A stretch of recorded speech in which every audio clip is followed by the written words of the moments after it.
props for that.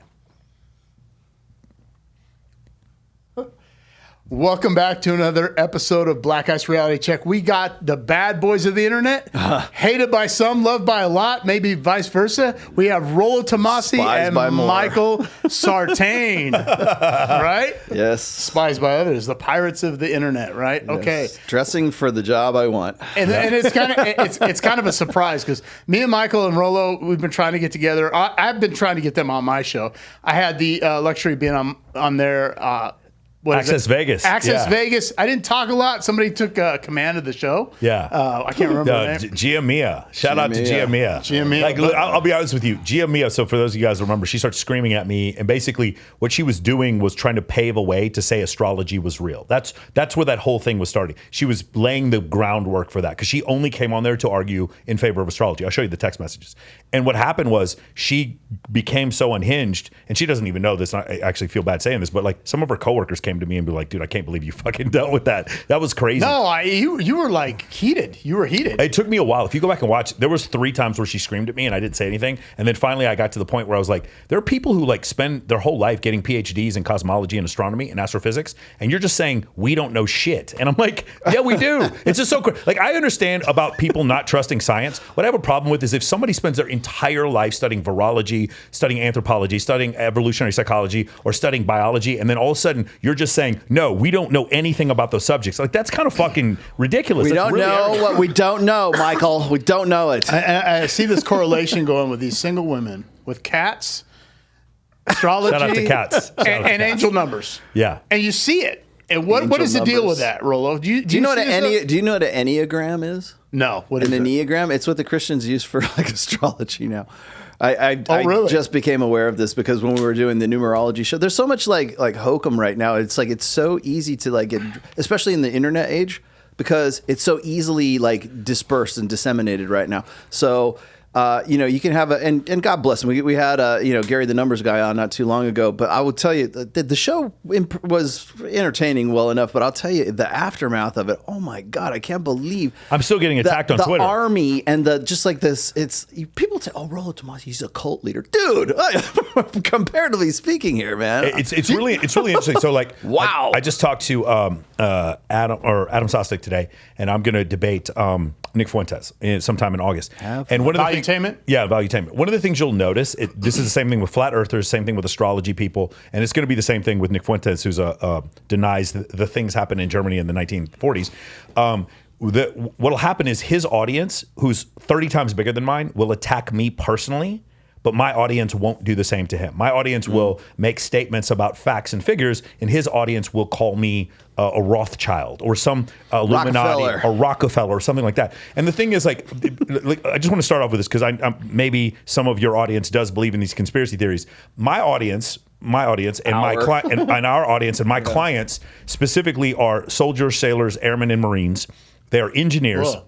They're engineers, they're pilots, they are doctors, and they are professors. These guys make the world go round, and they don't have time to make excuses for their life and blame Rothschilds, fucking alien, fucking reptiles that live under Antarctica. They don't blame the world, the one world government that's hiding Earth. that Hollow Earth is flat, or that there's hollow Earth, that there were no dinosaurs, or any of this shit. They don't have time to blame these people. They're Jules Verne. They're too busy working to feed their fucking families, and it's like it's this privilege that we have. By the way, feminism, you can throw it right in this whole guy.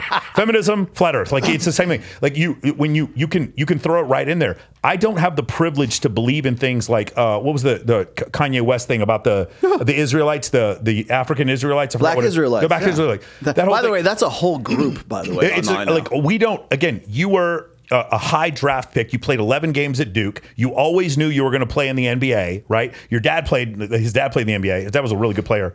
Or he didn't play in the NBA, he played in Europe. And you knew this. You have the privilege then to believe in crazy shit. That's what happens. It's called, Rob Henderson has called it, soon to be Dr. Rob Henderson, calls this luxury beliefs. We have the luxury to believe in horse shit like this. Yes. It's so crazy. Now, to be fair, if you go back and you look at our ancestors, they believed in astrology. They did. But but they believed in astrology because there was no scientific method. They also believed in century. leeches and blooding and, sure. and drawing, For sure. And that when women are on their period, we put them out to the edge of the city. And again, it's just one of these things where it's like, there are things that are provably true or provably not true. And you shouldn't get mad when somebody questions them. The reason why I know, when we have a discussion, especially when it comes, the reason why I choose these two big ones, Flat Earth and Holocaust deniers, because they're so easy to attack. There's so many holes. And then we start from there, and you can kind of catch a few of the conspiracy theory people on the way up. You can maybe catch a couple of them, like a couple of people that are close to me. The other one is, like you guys were talking about before, it's 24 trillion miles to the nearest star. There's no fucking UFOs that came here. None of those, there's no aliens that made it that far. You're telling me 4 billion But planets Mike, they Earth. can fold space, man. They can fold okay. space. Okay, So, you're telling me there's not a chance. The probability. Tons of other alien species. They just never got here. Tons of other. So you're telling me there's not a more advanced civilization? Certainly more advanced. Why wouldn't they have came here? Great question. So there is a cosmic speed limit, and the reason why we know this is because we can see Andromeda. Just look at the internet. That should tell you why they're not coming here. Right? Is he not being clear? Is he not explaining this well enough for you? Isn't Elon an alien? I think he's a really smart person, but I don't think he's an alien. I think if we looked at his DNA, he would look just as similar to us. The thing is, when you go back to that whole situation about aliens coming here, the problem is there's a cosmic speed limit. That's not something. This is like what we talked about with Gia Mia when she was screaming at us. We can look at Andromeda and we can see that the laws of physics apply to a galaxy that's billions of miles away. We know, or trillions of miles away. We know that the laws of physics apply to all different parts of the galaxy, that we see uniformity. Yeah, we absolutely can. We can tell through spectroscopy, we can tell through parallax, and we can tell through red and blue shifting, and we can tell through the James Webb telescope is able to actually see and actually map out terrain on some of these planets now, some of these exoplanets. And when we see these things, we see that the laws of physics apply everywhere, and they have the same, we haven't looked into Andromeda and be like, oh my God, there's a new element we haven't discovered. We can see the elements that these stars are made of. They have that blue rock that they found that has element they've never found on Earth before. But if they find something like that, like for instance, we create elements all the time in our laboratories in this. They dug this up like in some hole in the middle of China or something. There's a possibility for I elements, want to believe, but those elements are not. There's no new elements before 55, which is iron. Everything before 55, you're not finding anything new. You're finding uranium, plutonium, titanium. Those are everything on the periodic table. Yeah. So Rollo, you believe in UFOs then? I believe in the plausibility of them. Let's just say I'm joking, but I would be more inclined to believe in alien life than I would in demons, ghosts, devils. Right. 100%. Well, DMT, you can believe in it. 100%. There is alien life.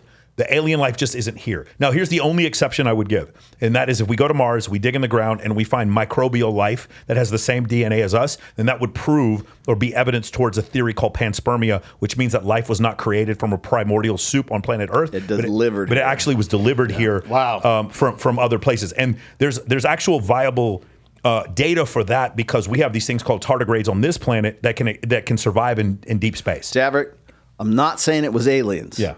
But it was aliens. Okay, so here's the UFO thing. Hold on, the UFO thing you were thinking. Okay, here, I'll give you an example. The F-117. You remember this? Yeah. Okay, the F-117, is it an F? It's a bomber. We called it an F-117. Why? Do you remember? No. But to fool the Russians. We wanted them to think it was a fighter aircraft, right? Where did we test the F-117? Anyone want to guess? Antarctica? I'm going to point north. Anyone want to guess where we tested the F-117? The North Pole? No, it's Canada? No, Area 51. The Nellis test range is where we tested the F-117. If you saw it and didn't show up on radar, that's what a UFO is. There's drones. Unidentified flying. Well, right. I'm not talking about that type of UFO. I'm talking about shit that people are recording all the time. Correct. But shit that's doing right angles at yes.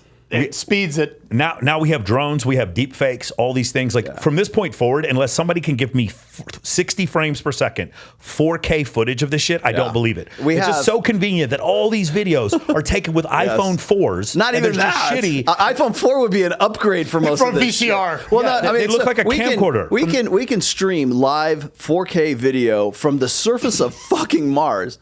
And we can't get a good clear shot of this UFO in 2023. But Bigfoot, I saw Bigfoot the other day. That's the whole part. Like, that's the whole issue. Like, I'm skeptical. Just show me some kind of evidence, and that's the whole thing that I'm saying. What I'm saying before, I want to believe the F-35. I don't know. The F-35's VTOL, right? It's vertical takeoff and landing. If you saw a fucking F-35 and didn't know what it was, that's a UFO. Holy shit! Look at that UFO. What is it? Harrier did any that too. sufficiently advanced technology is indistinguishable from math. Harrier magic. That's Isaac Asimov. Can you imagine the first time somebody saw a B-2 before they announced that thing existed? That thing looks like the angel of death from the bottom, right? B-2 bomber. A B-2 bomber. But now we 100%. know what it looks like. The thing is, there's a version of a B-2 bomber, an F-117, and a drone. There's a version of an F-35 VTOL that exists somewhere in some test range. It might not be Nellis test range anymore. We may be doing it somewhere else. They got smart ballistics now, AI ballistics that'll track a person out of a rifle. You realize you're into a 2-hour conversation now. Yeah. No, I don't. But anyway, those are the UFOs you're seeing. That's what I'm saying.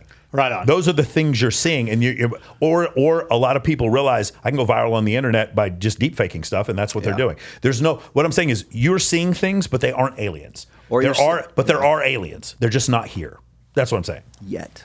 No, but I do like what you said about like the deep fake thing and everything else. What I see happening a lot right now, and I think this is an election cycle kind of thing, but I see a lot of stories being recycled now, like old video, like, oh, can you believe this happened? And you think that it just happened like 2 days ago, right, when in fact it happened in 2016. The Tic Tac video, remember that was in 2014. We still show it now. How about this one? How about the old videos of the dollar's going to crash? How about the old videos of the U.S. military is going to fall? How about the old videos of the debt ceiling is going to cause we're going into deflationary recession, and we're going to have a great depression every 10, 15 years. The thing is, if you're over the age of 40, all of this doom and gloom shit shouldn't mean anything to you. Well, the whole BRIC thing, Saudi Arabia, Brazil, Russia, India.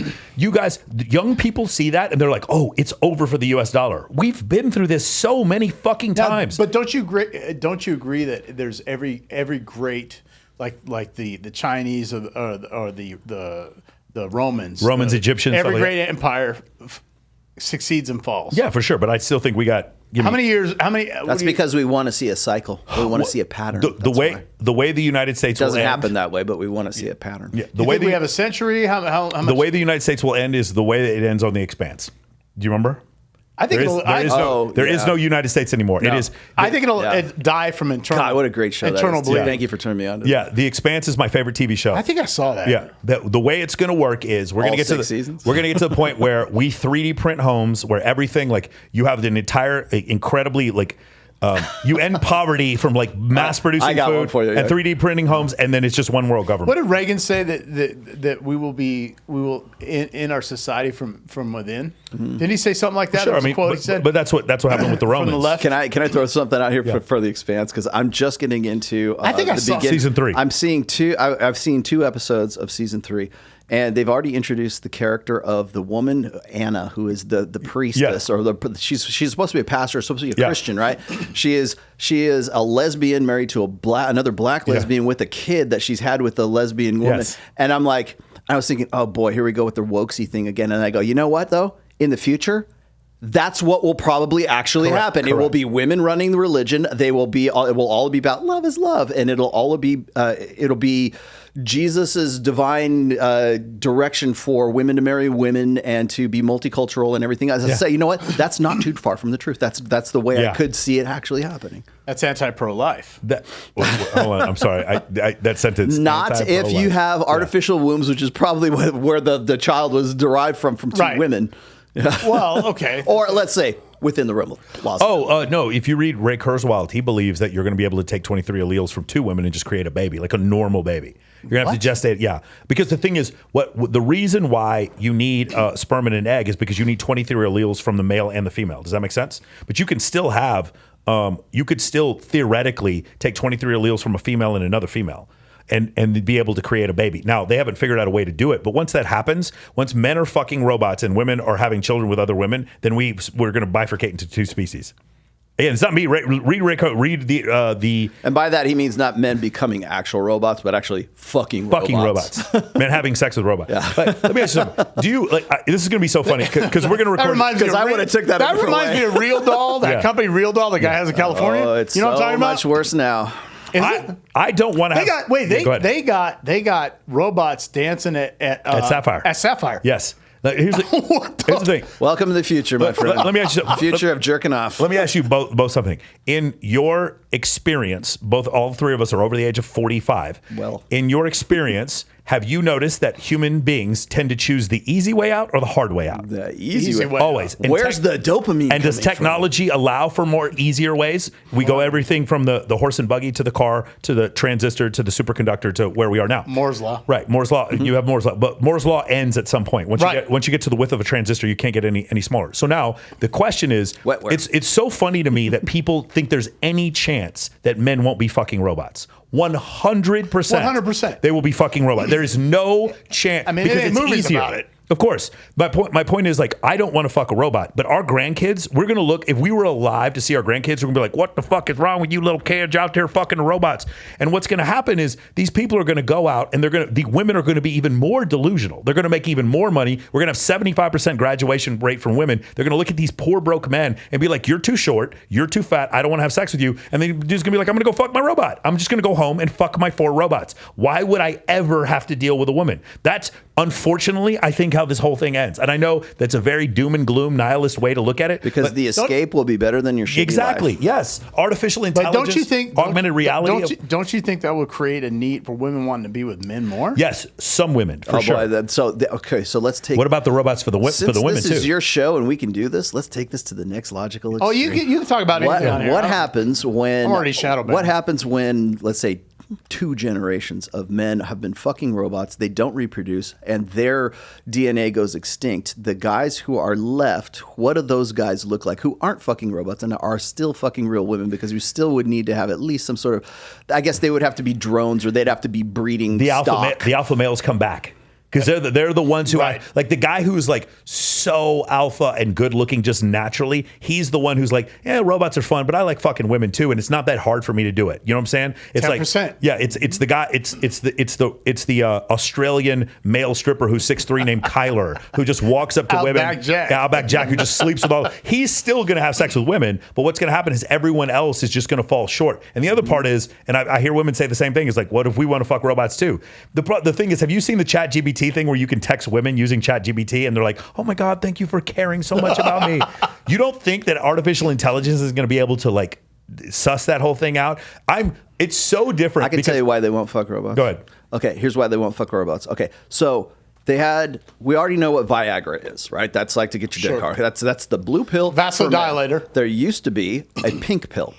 That was a pill that was supposed to, in some way, it was like Spanish fly, like it was supposed to be some sort of arousal kind of cue to get women into the mood to fuck their husbands. It never took off. It never was unmarketable. Well, it sort of was, and the reason for it was called MDMA. Well, it's called tequila actually, but the reason why it doesn't pick off, or it never took off, is because women have hypergamy. They want to be able to pick who they don't want to fuck somebody because they've been induced by a roofie or a pink pill or anything else that takes away the control of that sexual selection. So what happens is the same thing happens with robots. I don't want to fuck a robot because there's that. But women have a higher threshold for sexual revulsion than men do. Men don't fuck like a goat, man. But it's. I just heard a story about something. Yes.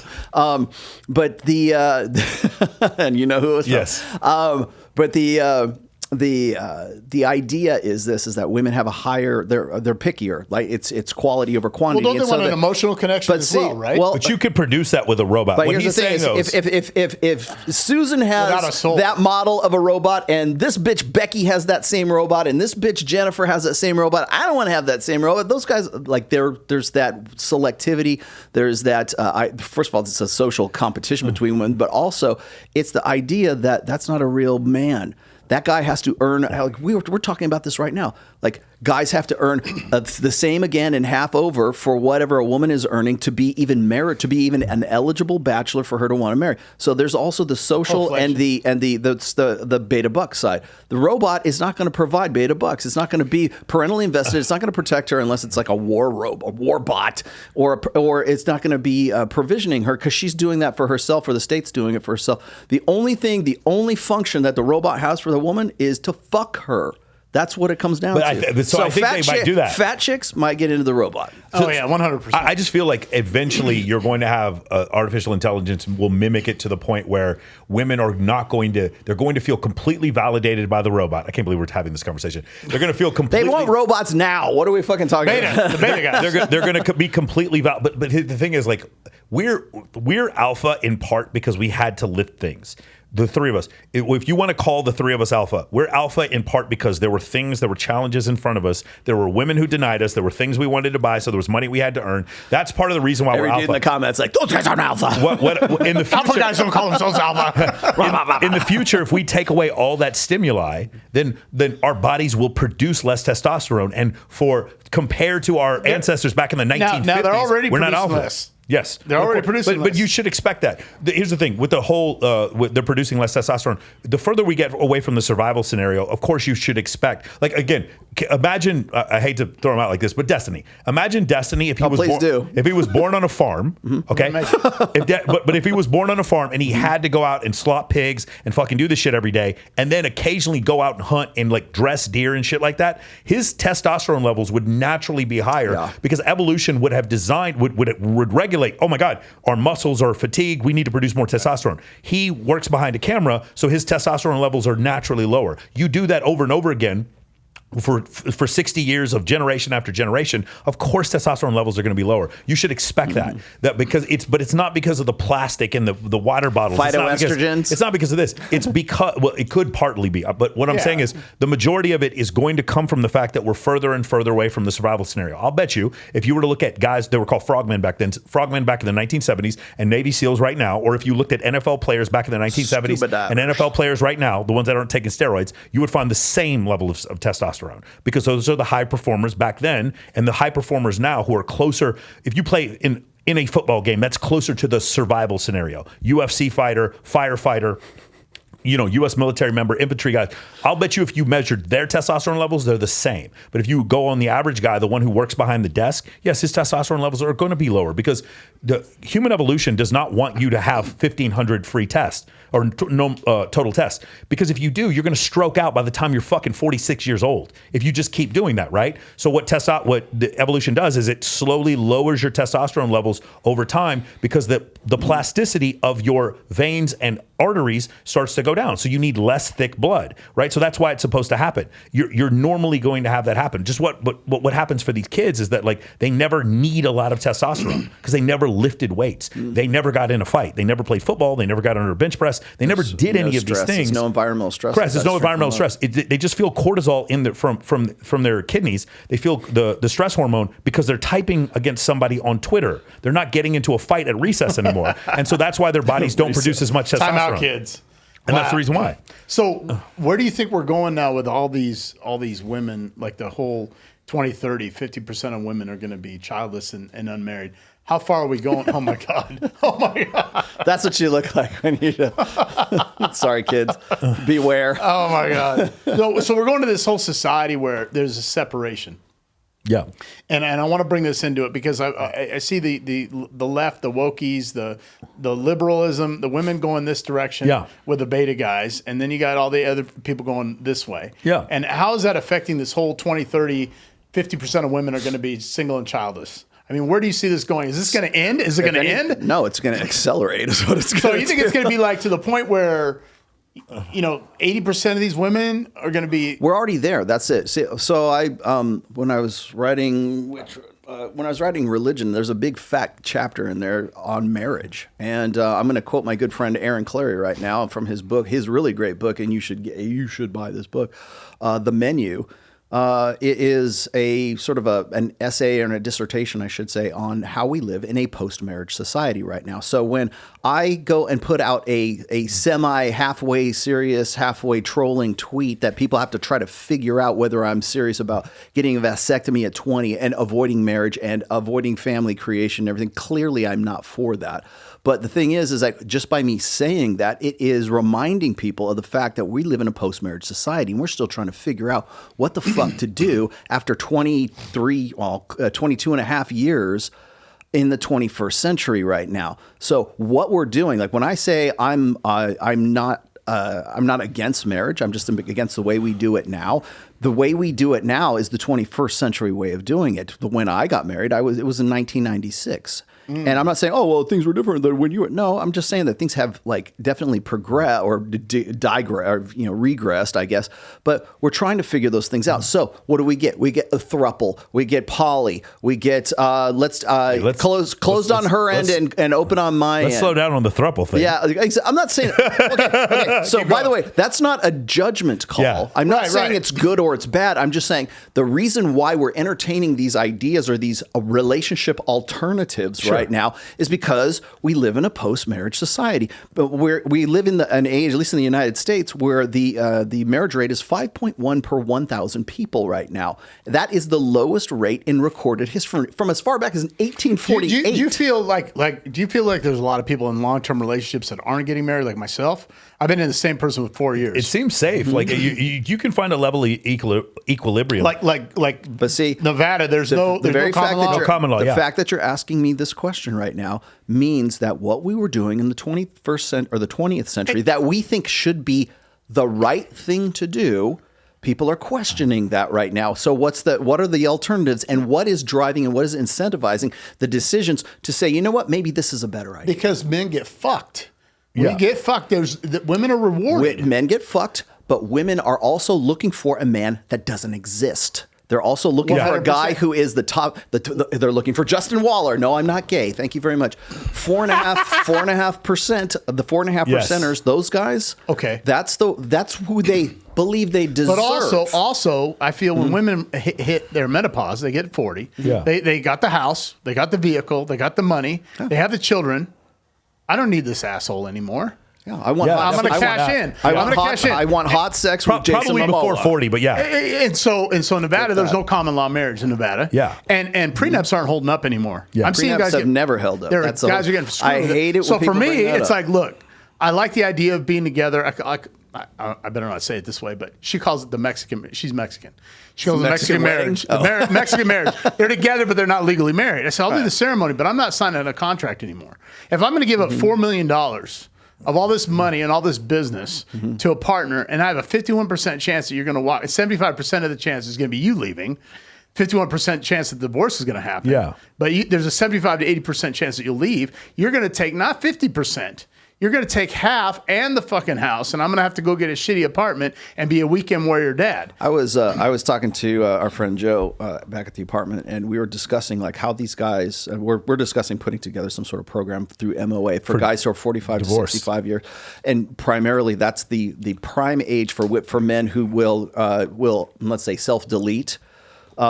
In deaths of despair, and they are 8 times as likely to do so if they have been divorced. So those are some pretty sobering facts and statistics. But I was also talking to him, and I said, you know what, when you hear guys talking about the quote unquote divorce machine and the comeback from feminists and from women and the wokesy side of the table is that, well, you probably did something to fuck it up, right? Or it's men's fault that women have to be 75% of initiating 75% of the divorces, and then they'll say, well, divorce isn't that bad. I've heard Destiny even say something. People like Destiny and Destiny's talking about how that men actually do better in divorce than women do, and I go, I understand why you, from your perspective, you would think that. But if you go and you look at the statistics and you listen to the stories, it's guys who got into divorce and they never thought that their wife could do what they did to them. They will say, well, we're going to have this amicable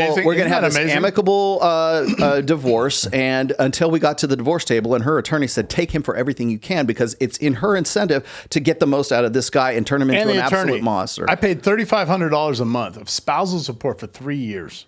And paid for her attorney. I spent $174,000. You paid for her attorney to divorce you to take your fucking money. And to this day, I'll say this, be honest, still got a fine relationship. We were married 16 and a half years. I have no animosity against her. But I'm like, wait a minute, why am I giving her the $3,500? Because the machine demands it. That if you watch Divorce Incorp or Divorce Inc. Incorporated, I think what it is. It's a documentary. It was produced by Dr. Drew Pinsky back in 2012 or 2014.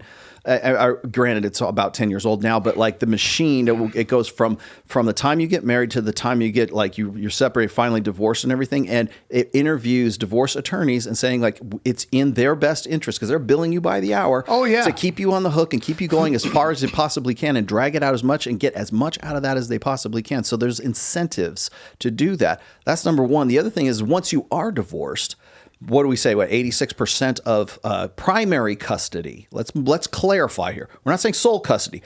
When it's a joint custody, there's a primary custody, and then there's the person who gets it's we had your weekend. I was right? smart. I had no primary, but it was 50-50. Right. But then I had spousal, but I didn't have child support, even though I had the kids all the time. So, and I was talking with Joe about this, and I'm saying like, so there's also those intangible things that you don't hear statistics for, but you hear quite a bit. Is that the girl or your ex-wife takes up with another dude, a new boyfriend or something, and she moves to a different city or something. So you're forced with this choice of either quitting your job and moving to that city so that you can be there with your kids, That's a big or one. you're now you're this deadbeat 100%. disaffect. But then you got to keep your job because if you don't keep your job, then you can't make the child support payments, but you can't afford to leave the job so that you can go move closer so that you can get your kids on the weekend and not have a 3-hour drive to get to them. So those kinds of stories is what I'm talking about. There's so much that goes on behind all of that nobody really talks about, and that was why we were trying to develop this new MOA thing. I like that. Yeah, is that the series that you're doing here? No, I'm doing my own classes, but Joe and I are kind of in the larval. So you guys, now. it's just so you guys know, you have Michael Sartain show on YouTube, and you have Access Vegas that you guys do together. It's a live stream. Yeah, you're starting a new series. I have a series of classes that are coming up based on my 5th book. I'm about halfway through the first one. And if you guys don't know, Rollo wrote a book called The Rational Male. It's a series, something like that. It's been around. The original Godfather. Is that fair to say? Can we talk about that? Because I know the story. I never gave myself the name Godfather. But a radio host did in Oklahoma when you were on the radio. Yes. And somebody took that. Yes. Can we talk about that? Well, I have never, like, I love it when people go, you call yourself the Godfather. I have never Somebody else did. Called myself the Godfather. I get called it quite a bit, and I'm happy when they do, and I'm happy to accept that. But I used to do a show with a very good friend, dear friend of mine who passed away in 2021. His name is Pat Campbell. And when was this? It was, I started working with him right around, I think, November of 2017. And then I did a show with him every Friday morning in Tulsa, Oklahoma. It was syndicated too. So it was on other like AM talk shows, which was basically a conservative, stuff. And I was on there for 1 hour, and I made a lot of friends and I made a lot of networking. He was my mentor for doing what I do right now, which is like speaking live and doing my own show and everything. He was the one who encouraged me to do my own podcast. And who was listening to that became very, very influential? Well, in the space? Okay, so I know this for a fact. You do know this for a fact. I know he was listening to you. Okay. So a lot of people will point out, and I'm not saying I agree with this or not, but the story is that Kevin Samuels was living in Tulsa, Oklahoma at the time that I was on the air with Pat Campbell. He used to live there. I know that he moved from Tulsa to Texas to avoid child support or some child support payments or something. I mean, whatever. He's got to do what he's got to do. Yeah. And you can look at his older videos where he was, I think it was in 2016 or 2017, when he is selling men's fragrances. And he moves into men's style, and then he moves into the manosphere. Well, right around that transition from men's style to the manosphere is right about the time that I was working with Pat Campbell in Tulsa, Oklahoma. So I'm not saying it is. Unless you know something I don't. No, you're 100. Yeah. I just give credit where credit's due. Not to take away from Kevin. He did some great stuff when he did it.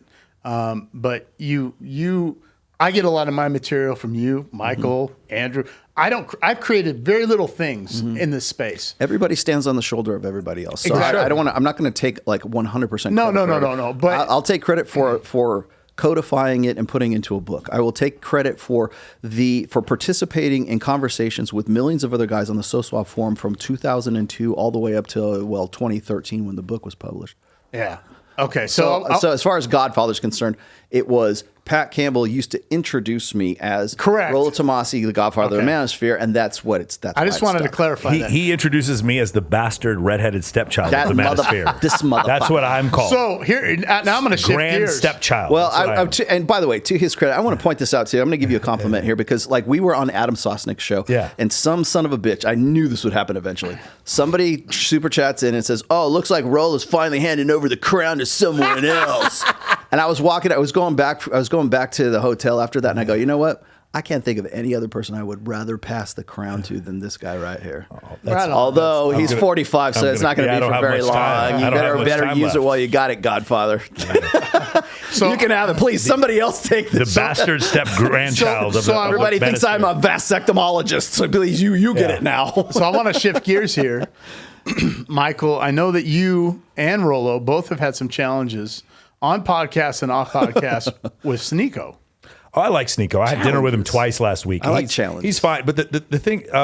So can we talk about it? You're talking about the thing with the vasectomy thing. Sneeko was nothing but nice to me. I can't really. He was very. I think after the show, like he texted me after the show and said, "Hey man, I understand your position better." He was like very cool with me. We went to dinner twice. I would do a show with him right now. He's fine. Like the thing is, there's other guys. Sneeko. It's really funny because when I prepared for that debate, he goes off kilter sometimes and starts screaming stuff on his chat. And I was like, is that what I'm going to get? Like, am I going to face that? And he didn't. He was more than polite. I really don't have an issue. In fact, I would really like to do a debate where Sneeko and I are on the same side against someone else. Or even me and Destiny could be on one side, and you and Sneeko could be on the other. I would like to do me and Destiny arguing against some flat earthers. Like I would enjoy to do that. I have nothing but respect for them. The thing is that we have to understand is Sneeko has now changed. Talking your book, you from finance. Have you ever heard of this? This is the concept of like you have a CEO of a company who tweets buy my company, and then the stock price goes up. You could call that stock manipulation. So what that would be a CEO of a company bragging on his company. I see where you're going with this. Or Jerry Jones saying the Cowboys are the best football team in the world. Or Mia Khalifa saying don't date younger women anymore. These are all talking your book. Does that make sense? So what's happened is with Sneeko has converted to Islam. So now his belief about going out and having sex with random women, spinning plates or whatever you want to call it. Prodigals. Now this has changed for him because he's had a religious reformation. With Destiny, he's also talking his book because in Destiny's book is I let my girlfriend have sex with other men because he's bisexual, right? So he's talking his book. And the thing is, I'm also aware I'm from Dallas. I'm a heterosexual man from Dallas who played high school football and then joined the U.S. military. I like chicken fried steak, and I think the Longhorns are the greatest fucking football team in the world. Like, I know... Go Michigan.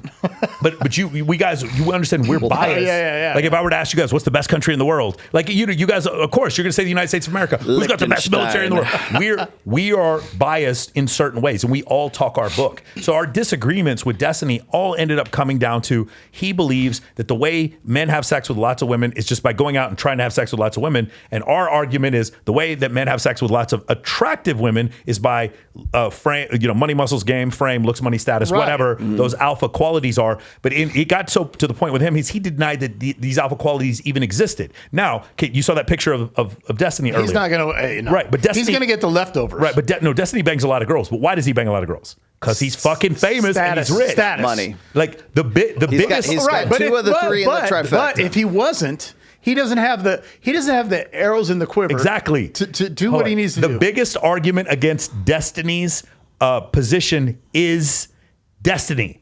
Do you guys see it? Right. It's like the biggest piece of evidence against Destiny's position is literally his own existence. That's the problem, right? So like he even says, yes, because I got more famous. Like I would say that if Destiny were a plumber, he probably wouldn't be dating a Swedish model that looks Not like a the one chance. that he has. I'll tell you, it's funny. It's like people want to say, "Oh, Rollo, you were hiding behind Michael Sartain the whole time when you were debating Destiny." I'm like, "Well, first, have you listened to this guy and how much he's talked like pretty much this whole time?" It's my fault. First of all, that's number one. Number two is this is like by the end of that debate, which is not like we can get into the topic of debates, but it's not debate. It's just like this back and forth of here. It's dueling research is what it ends up being. And I will tell you this is just more to your point. There is like. by the end of that debate, he was pretty much making our points for us. Bro, And we're like, welcome to the red pill. He was like, welcome hey, to you our know what? side. If you hang out with a bunch of hot girls, then other hot girls see that you're with those hot girls, and then they want to have sex with you. And I was like, that was bro, the first thing I figured out. I was like, bro, should I get you a promo code? The first thing, yeah. Do you all want you to come work for us? all you got to do is look at all the leaked pictures from Leafy right now, and you'll understand exactly why he falls right into that right now. That's the first thing I learned, right? Why are these girls attracted to me when I show up at the club when I was younger with a hot chick? Yeah. And then when I'm with a group of guys, I'm like kryptonite. I figured the game out when I was younger, and these guys came to me. Too And much sausage. they're like, what do you do? How do you do this? It's like, well, first of all, I don't give them that much attention. Yeah. Because that's their number one. It's a drug. Number one drug. And the drug. second thing is I would, beautiful women show up with, hey, let's go. And they're like, oh, I want what I can't have. What is he doing? Why are they with him?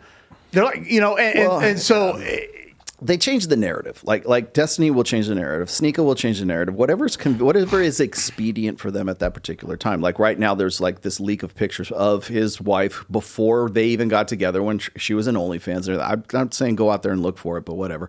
There are shots of Destiny with his O's, right? And I'm just like, you're essentially proving the point of the only super chat you've ever chatted in for when we were on whatever podcast. You're basically proving, like you said, Destiny is his own. He's his own. He is literally the self-perpetuating. The worst piece of evidence for Destiny's narrative is. And by the way, Destiny. I saw the pictures of him with the two chicks. I'm like, exactly, bro. Bravo, Exactly. man. But the Fuck thing yeah. is, he's not doing that without status, which is literally the alpha traits that he he's doesn't have the arguing skill against. to do it. But he's got the But to be fair, he's a very charismatic guy. The thing with Destiny is, like, literally, he's arguing against the existence of alpha traits that he's literally using to pull threesomes. Like, that's the part that just is a mind melt. he doesn't like looking at guys who look like us, who are like the guys that remind him of the jocks that gave him nuclear wedgies in the locker room in high school. Yeah, well, I'm being right. But No, you're not. I think it's partly that, but it's also partly he's still banging the chicks that those guys were banging.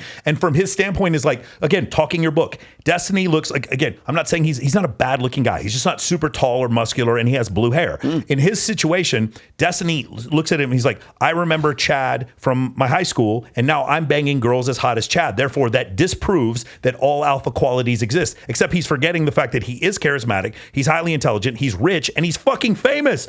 And here's the other thing. How did he meet that girl that he's married to? Do you remember? The Swedish girl? He stole her on a fucking stream. He stole her. He literally swung his dick and fame slapped her in order to get him to get the two to date. It's so, like, again, I like Destiny a lot. I would love to do I like him a lot better after the leaks, by the way. I think good job. I like Destiny a lot. But the number one thing that disproves Destiny's narrative is Destiny. That's the issue. He exposes himself. Yes, and again, I'm not calling him a hypocrite, but it's like it's trying to explain to a fish what water is. He's not aware. He's just swimming in the vacuum. Well, if you remember the one super chat he threw in $100. Yes, this was on whatever podcast. Yeah, and he was saying like, this will never work with any sane woman, and he's literally doing it. And it's essentially like doing like.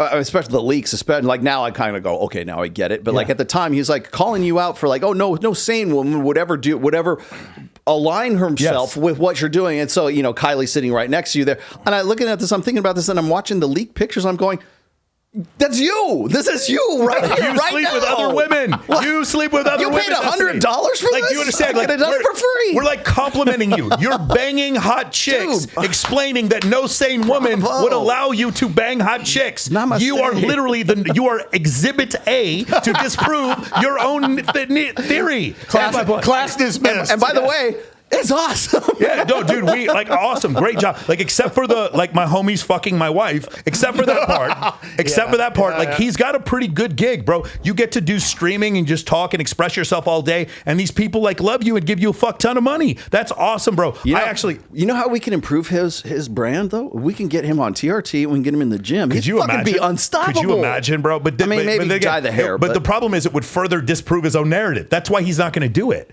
You see what I'm saying? Oh, yeah, he doesn't have to. Okay, well, he doesn't have to, but also he could steal our jobs. Yeah, for sure, for sure. So, who do you guys have beef with right now that you can talk about? I'm really trying to avoid having beef with anybody. That's good. No, that's good. Yeah. Like, I really don't want that. There's two people I have beef with, but it's legal beef, and I'm not going to say their names.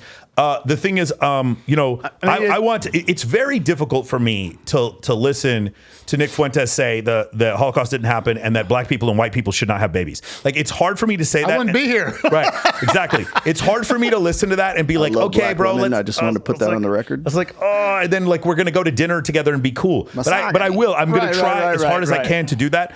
It's hard for me. Again, the fact that he thinks that Joseph Stalin was a good leader, that's just kind of dumb. But I don't hate him before. Like, I don't have a problem with it. Why is there such an issue with a lot of people that are conservative or that believe in the red pill or that are masculine males? Why are we infighting? Why is there this? We're not infighting. We're pivoting to a different narrative. That's why. But you see how these people are like. Well, I'm not, ship. but they are. No. Right. But you see these challenges between like certain individuals. Bro, but here's the thing. They're tilling the field. But we need to be on the same page. Afterwards, they're cool as shit, except for Abba and Myron. They are not cool.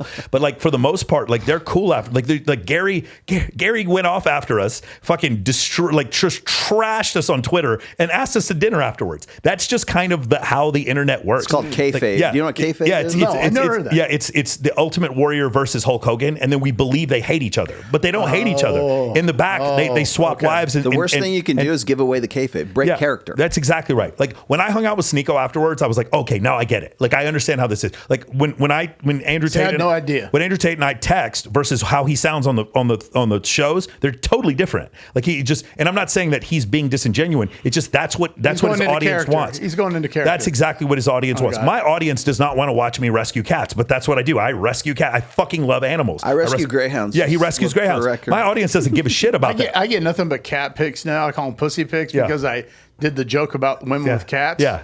And now I got all these people sending me. Said box wine. They would send you booze. Yeah, but like my audience doesn't want that, and so because that we all put this performance out there, and then we do these things, and as long as there's a beef, it just like grows and grows and grows. Yeah. Here's the reason for me. I make almost 100%. I make 85% of my income from my coaching program. Because of that, here's the problem. When I'll just say that, look, Flat Earth Dave or John Zerka, someone who believes in Flat Earth, if I were to debate them about Flat Earth, it's zero risk to me. Do you know why? Because no one who believes in Flat Earth is ever going to buy Men of Action. There's no way that they would ever. Sure. No one who literally believes the earth is flat is going, like anyone who has a level of victim mentality to literally believe that the Rothschilds and the Rockefellers are hiding the fact that the earth is round from you, that you are literally that big of a fucking victim to believe that. I can't believe he doesn't know that it's Klaus Schwab and George Soros. Yeah, for sure. Like George Soros eats babies, therefore that's why you live on your mom's couch. And no guy like that is ever going to buy my program. So it's zero. It's arbitrage. It's literally zero. Okay. This is one of the reasons why I do these debates, because it's zero risk to me. Sure. That's the reason for me why I really don't worry about it. But the thing is, there's no beef with anybody on the internet with me, because nobody is. Like, there's a few people. The problem are the commenters. Those guys are the worst. Do you read? That's a question. Yeah. I don't read all the comments. I do sometimes. I don't have time for it because some of the stuff they write these, big paragraph dissertations. It's like I don't have time for that. I have a policy on comments. What is it? Okay, so I only read comments on my main channel. I have two channels. I have my Clips channel and I have my main, which is the Rational Male, live every Sunday at 1 p.m. Pacific, 4 p.m. Eastern. And I'll read the first 2 days of comments and then I'm done. That's a good idea. And so, because first of all, we're literally talking in some cases 2,000 and 3,000 comments. I can't physically read every damn one as it is. What about Instagram as well? Well, okay. So then, by the way, I get more comments on my Clips channel. I just gave up. I'm like, I physically can't do that. So people give me all kinds of shit. There. They love me or they hate me. I'm like, okay, whatever. I mean, because the clips are actually clips from the main anyways. Yeah. So I'm like, okay, fine. So I watch that. I'll read those. Sometimes I'll respond to them. Just say, hey, I'm engaged. I'm listening. I'm looking at the conversation, right? But after 2 days, I'm kind of like, I can't keep up with it anyways. And then what I'll do is I'll go to my mentions and then I'll look at who's talking shit about me. And usually it's especially after the infamous, vasectomy tweet, I've had so many come ups, try to build a brand off of that one tweet or off of the 1 or 2 debates that I did about that tweet. And you're looking at guys who have 12 subscribers and they got 2 views on it. But they took the time to do a 45-minute dissertation on why I fucking suck and he's losing it. He's finally out and being retired and da-da-da-da. And the 12 or 13 people who saw, bravo. I'm sure they your mom and your family and your dog that watched this, that got you those clicks. I'm sure that they really appreciated that. But this is what gets me about comments and what gets me about like reaction videos like from like really small creators is they have nothing better to do with their lives than do that. They have nothing better to do. Like 9 times out of 10, when I get a comment, particularly when it's on a short or it's on or whatever, they will not watch the video. I do 5-hour videos, so okay, I got it. But like, they will not watch the video to know that they're owning themselves 5 hours with their own fucking tweet or their own fucking response. Are you guys on Rumble now? No, I mirror to Rumble. I don't do any lives on Rumble, but I probably will. Yeah, I have a Rumble account, but I have it. Okay, so here's the problem I have. Because I do Zoom calls with 100 guys on there, and then I live stream, Zoom will let you live stream to YouTube. If you try to go Zoom and then go restream after Zoom, there's this frame loss issue, so I have not been able to do multi-stream Zoom calls. That's the only issue we have. We should probably do Access Vegas to Rumble. We should probably be doing that. I moved over to By Rumble. the way, and if you're not subscribed to Access Vegas, please do, because I need to get it up over 1,000 so we can mirror to Rumble. So because I went over to Rumble. Once I hit 33,000 on YouTube, it just stopped. I got this flat line. I mean, it was doing this, and You got shut up. And then on Instagram, it went up to 89,000, and then it dropped. Now it's stuck at 76. Because if the algorithm figures out you're a red pill creator, that's why. Wow. Yeah. And my old YouTube did the same. Went up to 75K, but then it dropped. It was a political channel. I started my main channel with Pat Campbell actually in 2018, and I got to 100,000 subs in courtesy of Fresh and Fit. By the way, I was on the show when it went above it, but I got to 100,000 subs in 2021, in like April of 2021, wow. And then after that, it takes off. And now I'm at 214,000 right now. But it gets up to it'll plateau and it'll stop until you hit like another 100,000, and then it'll take off again, and then it'll plateau and take off again. Yeah, I noticed that you got to a certain level, and it just. Oh, you're talking about Instagram? No, on YouTube and Instagram. It's like it's a fight. It's a fight. Subs are vanity. I had 18,000 a couple of months ago, or like a year ago. Now I'm at 55. So it's going up. I'm getting a couple hundred a day. On Instagram, so this is the first time I've ever said this public. I don't even think I've told you this. I have a guy from Nepal who is on my IG, and he deletes followers for me every day. I try to do 3,000 followers deleted a month. They are the followers. If you are from one of these countries, no offense, I'm sorry, go ahead and follow me again. Anybody from Jakarta, Indonesia, anybody from fucking Brazil, anybody from India, and anybody from, what was the other, I can't remember what the other country was, because that's where all the click farms are.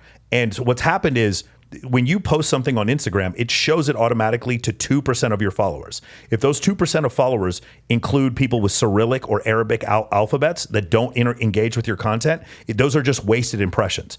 What the dream scenario for you is if not to have 100K followers, but to have 40K, and those 40K engage with your content every single day. That's a sweet spot. You will absolutely, you're engaged. So if you guys go back and look at the last couple months, my engagement is going up now, consistently getting 2,000 likes a post. Why is that?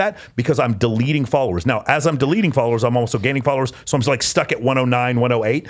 My dream, I would love to get down to like 70,000 followers on Instagram and only be people who engage with my content and nobody else. Mm-hmm. Nobody else says that. Everyone else is just buying fucking followers. The other thing I noticed is on Instagram, they add people. I'm like, I wasn't following this person. Who's this? And I got to go and delete them. Have you noticed that? Yeah. Well, of course.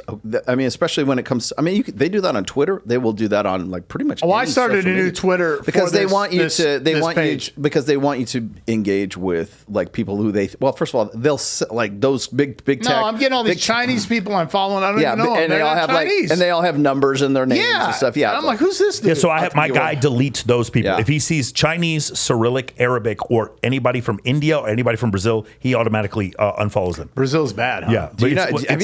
I have some Brazil fans. Okay, did you ever? But their click farms are in Brazil. Can I throw out another conspiracy theory for you to debunk? So right around the 2019 into 2020, do you know the Wu Mao Army?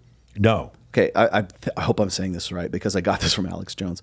It's called the Wu Mao Army, and what it was China's effort to create more like all of these like spam bots or these fake accounts to stir up unrest in the United States by course. using fake accounts in there, and it was called the Wu Mao Army or something like that, and it ramped up exponentially during the political cycle. I think we're starting to see that right now. Well, no, that's where Flat Earth came from. Yeah. Flat Earth, it's so funny that the Flat Earthers think that there's a conspiracy in the United States against them when in reality it was Chinese and Russian operatives who literally created these Flat Earth pages, these Flat Earth Facebook groups and Reddit groups because they were attacking an uneducated populace that doesn't understand the basics of physics, so they would believe in some nonsense like Flat Earth. Like, you guys understand, dinosaurs and volcanoes aren't real because the Earth's flat. It's hollow. How could that be? Isn't it great? It's so awesome. The question you were asking before about the haters, about the comments. There's this great video by David Goggins where he's jogging and he starts talking about when he worked for Ecolabs, and he's like, "You guys, you haters, you guys are cockroaches, and my content is peanut butter. I let you guys come out, and then I fucking stomp you." And I will tell you, I went from 217 to probably 232 last summer lifting weights, and I wasn't taking steroids. I was taking comments every day before I went into the gym. I would read these comments that these dudes would say about me, and the ones where they called me an asshole, I never had a problem with those. It was the ones where they were like, he pays those girls to be in his videos. And I would write back, I'll give you $20,000 right now if you can find one single girl I've ever paid to be in a video. And they have nothing to say. It's the ones where they just lie about me. The ones where, like the fat kid in Brazil, when he starts talking about I wasn't really in the military. And I'm like, if there was a channel right now on Rumble or YouTube where you found YouTube commenters, drug them out in the street and just pounded the shit out of them with put the socks in what's it called? The batteries in the sock? The soap bars in the sock. Soap bars. And just give them a fucking soap party. I would subscribe. If somebody wanted $100 a month, I would subscribe to that shit. One of the things I'm looking forward to with Web 3.0 is that we can start tokenizing some of these anonymous commenters and just be like, I want to drag them out in the streets and beat the shit out of them. Whip them up. That's how I feel. Now, of course, none of that's ever going to happen. And yes, I'm being apocryphal, but one of my favorite quotes was Wes Watson, who I'm going to go see this weekend, and he's doing a speech. He's speaking at Ryan Stewman's event in Dallas, and Wes Watson says, I think we just should let him fight. He's like, if you had any idea how much a guy who's 6'2" and weighs 235 pounds, how hard I could hit, you would not be saying this shit. And that's what I would like. Honestly, that's the only thing. So it fueled me in the gym. And here's the funny thing that happened after we went to Miami and we did those 5 podcasts. It's so funny. All my comments on Instagram started being positive, like just universally positive. One of these things happened. It feels like what you said, where it just takes off. I feel like I'm in the takeoff period just for a little while, where things just break in my direction. The other thing is I do say less controversial things than other people do because I have 25 employees. Patrick Bet-David had a great quote where he said, I can't say some of the things Andrew Tate says because if I do, then I'm going to end up putting my employees at risk. I have 25 people that work for me, so I can't go off and say certain things. I have to use different words. Like recently, I have no one working for me. I said this the other day. I started saying XX chromosome can have baby and XY chromosome cannot have babies. And I started saying that and people were like, dude, you're a cuck. Why are you saying that shit? You're saying that you because want trans surgery. Like you're bowing down to the woke mob. And I'm like, no, I'm not. What I'm doing is putting them in a bind where they can't argue with me. 100%. Do you understand? If I say, hey, you know what? The thing is only XX can have babies. They're like, oh, they want to argue, but they can't. They can't argue with that shit. And that's the reason why I say it, because I'm going down there and I'm giving them these exact words. And it's so funny to see how angry they are, especially we had one where I was talking, I can't remember what it was. It went viral on somebody else's channel, and all these women that were explaining that what I was saying wasn't true. And it was I remember what it was. It was the 37 culture study with Dr. Buss, where he's talking about men are more interested in casual sex than women. And the women were like, no, it's because it's a patriarchy in all 37 cultures. And I was like, no, bro, you don't understand. The cultures have nothing to do with each other. They're just human. And he's like, it's not genetic. I'm like, if I control for environmental and I control for cultural, what's left is hereditary. But you don't know how to do math, so you weren't aware of that. So it is genetic. And like, they're just so angry. What I thought was I was going to get to a point where I started showing more and more evidence, and the people are going to be like, oh yeah, that sounds rational. What happened instead is they push back harder. They get more angry. Push back harder and they get more angry. You know why that is? It's because it's the concept of ego investment. So Yes. their egos are literally attached to the belief that that they're attached to, right? So when we talk about it, this is, by the way, this is a psychological term. Ego investment is anything something that is intrinsic to your personality, that is part of your belief set. So it could be politics, it could be a religion, whatever it is. It could be there's a hollow Earth and flat Earth and no moon landing, whatever. If it is part of who you are as a personality, if somebody attacks that particular belief, it's not an attack on the actual belief. Like you would say, a logical person would say, I'm going to go and debunk the fact that there's no such thing as a fucking hollow Earth, right? You debunk that, but if my ego, my personality is dependent on my belief that the Earth is hollow, and you're attacking the hollow Earth, you're not attacking the hollow Earth. You're saying I'm a bad person for believing it. Correct. And when we have disagreements about interpretations of evolutionary psychology, but I don't think he's attacking me. Does that make sense? No, that's what I was talking about before, the divide, right? Agree to disagree. The Cowboys had a shitty draft pick. I'm like, well, I'm a Cowboys fan, but like, you're not attacking me. Like, I don't care. I'm not going to think you're attacking me. And the Vegas Golden Knights are in the Stanley Cup, so go fuck yourself. Again. Right? I know you're a big fan. Yeah. So like, I never think it's personal when you're attacking me. You know what I'm saying? Like, or when you're attacking one of my ideas, especially if you use evidence to attack it. And that's where things go horribly bad in some of these arenas, is when you say something to somebody. And it's so funny because whenever we're in person, and I don't know if the reason why is because I'm 6'2" and weigh 220. I don't know if that's the reason why. But for some reason, they're so fucking nice to me. Who? Anybody we debate in person. So another reason why I'm demanding. That's one of the reasons I'm encouraging live debates right now, instead of like, I want to get you on Insta or no on the StreamYard or whatever it is, debate platforms. And I'm just like, okay, well, it's first of all, it's on your show. Second of all, it's controlled by whoever's controlling your show. And right. third of all, before that live stream's even over, there's already 3 clips of me looking like a fucking idiot, like because you just hand cherry picked because you edited it to try to make it. The show's like, I'm still in the show with you talking about this shit, and there's 3 clips already up, right? So I'm like, okay, fuck it. If I'm gonna have a debate, and I don't. By the way, we should probably talk about debates because the debate is dead. By the way, conversations and shit talking is not. It's alive and well. Like a Lincoln Douglas debate would put your audience to sleep. Formal debate, yes. College debate, Oxford style debate is dead. Don't call it debate. Yes, Say, exactly. I want to call you a motherfucker to your face. Okay, yeah. here's the studio. Come to Vegas. I will book the time in Studio B right over here at Sticky Paws Studios. You can sit across the table from me and tell me what a son of a bitch I am, and I will tell you why you are wrong on everything you say. It's like when I say, come down to the jiu-jitsu mat. We'll have a conversation. And they don't want to step on the mat with me. You notice that the conversation is it's night and day. From the first time I went and I challenged Destiny and Sneeko on Fresh and Fit, where I'm like sitting here in my studio and I'm going in live from remote. You put them across the table from you, boy, that's the whole dynamic changes. I don't think Sneeko and Destiny were like physically intimidating. No. That's not what I'm saying. No, it's not the physical side, but it's like seeing somebody live in their You're talking about in general. Like if somebody's taling shit, they go, oh, shit. I'm not going to say I'm going to kick your ass. I'm just saying it's a different dynamic to except the fat kid in Brazil. I'm not debating him. I'm not debating him unless we're in the same fucking room. That's the only way I'm debating him. And I guarantee you he brings security. Like that dude, that's a little different. But like other than that, no, man. It's just one of these crazy situations where I wish we could have these conversations, but these guys are getting so many views. Like, why? Right. Like, free content for grifters and scumbags. Straight up, dude. The thing today with Zerka and Zerka and Myron and Fresh going at Abba and Preach.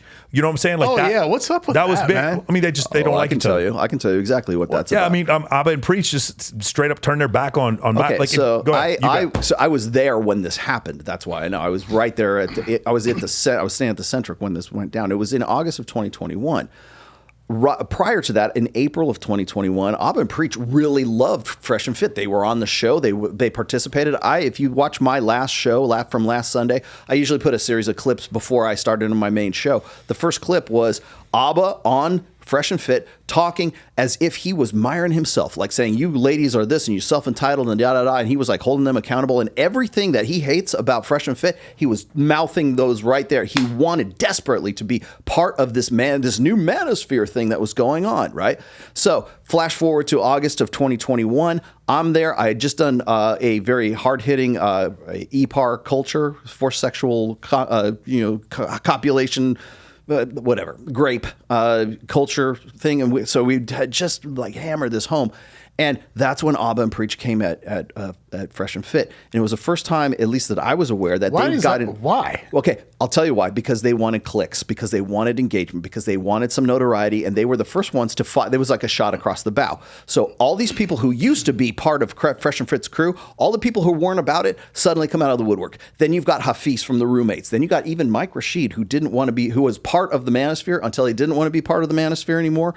Then you've got Abba and Preach, who were part of the Manosphere before they didn't want to be in the Manosphere anymore. Where's the loyalty? And so, well, and the same thing. You want clicks. What's loyalty matter? It's not about loyalty. It's about generating engagement for them. And so all these people who wanted to be part of it, who wanted this, we agree with this part of the red pill, but we don't really agree with this part right here. They wanted to distance themselves from the red pill at that time. You can also have not 100% agreement with topics within the red pill. Sure. Of course, we disagree all the time. But it's the personal nature attacks, of it. Though. Yeah, it's the personal nature. The one thing, like you were saying, what about these beefs? Who are you beefing with right now? I hate the term beef. Stop using fucking beef. Okay, it's one thing. I like beef. Well, I'll tell you, it's one thing because whenever somebody says, "Well, can't we all just get along?" No, that's not possible. It's like, well, it's not possible because we're all our own brands. Correct. And so when again that ego investment thing, when you attack what my beliefs are, or if you attack my show or a topic that's on my show, and my revenue is generated from my brand of me,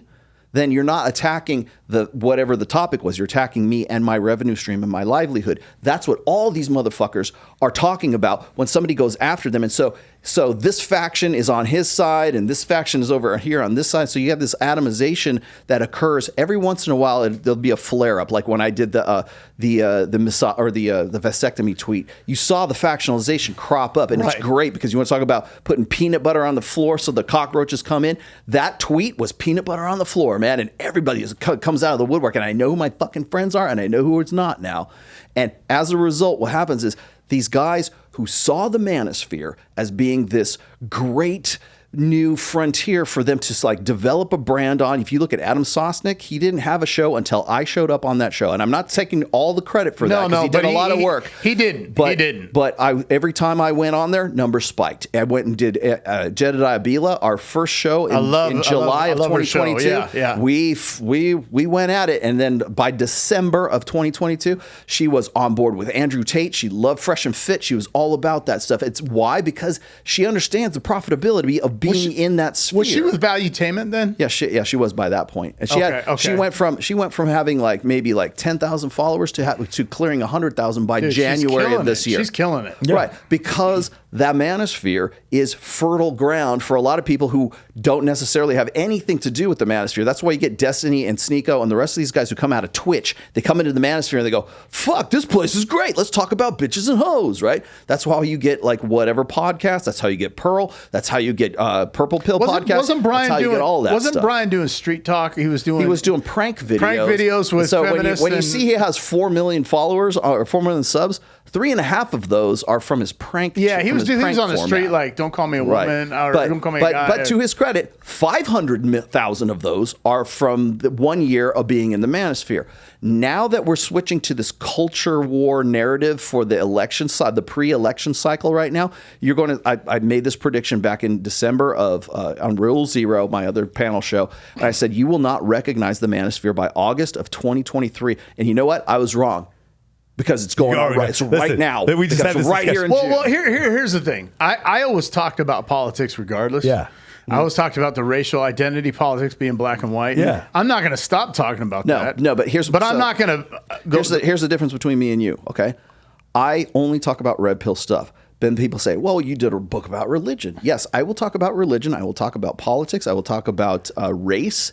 If it crosses over into red pill topics, if it crosses over into intersectional dynamics, I am never going to do a show about just politics. Yeah. Oh, no. Just race or just I'm religion. a whore. I'll do all that. Yeah. I've done every. We got to talk about politics. I've done a show on quantum. I've done a show. There are people that do those topics quantum way physics, better than I do. Yeah. No, but my philosophy is be yourself, be myself. This is me. I stay in this space, but when it comes up and politics come up or race, I'm like, let's talk. I'm the one consistent in the fucking red pill. So to his point, he and I both loved John Zerka's interview the other day. John on Zerka Fresh. is the Andrew Dice Clay of the Red He Pill. is hilarious. I saw Brilliant. it. I don't agree with a lot of stuff he Brilliant says. delivery. No. Yeah. Brilliant delivery. Now, here's the problem. If John Zerka was here, I would say the same thing to him. We got to get him in The issue is, how does it now look if the most popular character in the red pill space calls everyone he disagrees with a homosexual?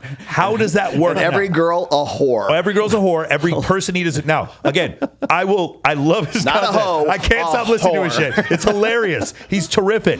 But the point is, how does that work? Does that make sense? You're like, It's weird. It's Yeah. different. Is he that same way off the mic? I have no idea. Never. Okay. He seems like a really funny guy. I talked to him I have my DMs in Twitter. I'm doing my best to get him here, but he is a Canadian national, so he has to go back to Canada to renew his. We will visa. put him on Access They Vegas. might not let him back to Soon as he Canada or comes, let him out. John. As soon as you get that, however long you got to spend, you come. We're right going to put here. you on Access Vegas, and you're going to be surrounded by 11 girls, and you can call them whatever names you want. John Zerka, this is the home you've been looking This for. is. Right Welcome here. to Vegas. They Trust might me. not let him out of Canada.